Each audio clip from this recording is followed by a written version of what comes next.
La force régionale de maintien de la paix, ou plutôt pour lutter contre les forces négatives, c'est une bonne chose si et seulement si. La raison est de prendre soin et de protéger la population civile de l'Est du Congo qui souffre d'une instabilité chronique depuis plusieurs dizaines d'années et qui a été la base armée de plusieurs groupes rebelles qui ont agi aussi bien en RDC, au Rwanda et de temps en temps au Burundi. Alors c'est une bonne chose si elle vient renforcer les ressources qui sont déjà présentes et que se déploie d'une manière efficace avec le respect des populations. Oui, c'est une bonne chose. Si et seulement si elle suit les résolutions qui ont été entreprises, qui étaient de protéger, d'accompagner, surtout de garder un équilibre par rapport à la sous-région. Maintenant, étant donné que dans la propre armée de la République démocratique du Congo, on a vu plusieurs actions et savoir qu'on ne colle pas toujours ces soldats qui peuvent avoir des exactions. On a vu plusieurs fois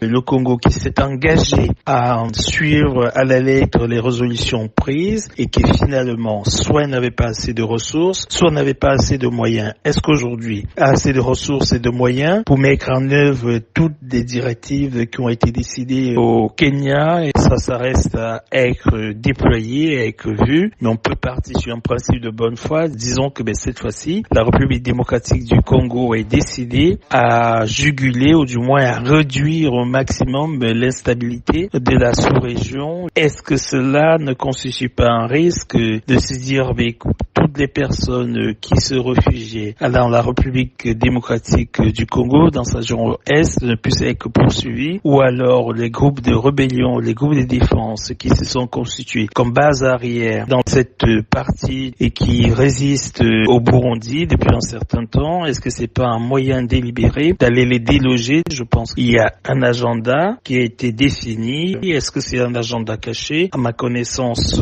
non. À un moment donné, s'il y a des groupes rebelles et qui souhaitent avoir une zone de droit ou alors un couloir de sécurité, que cela puisse se négocier, parce que là aussi, il était question que tout puisse être renégocié.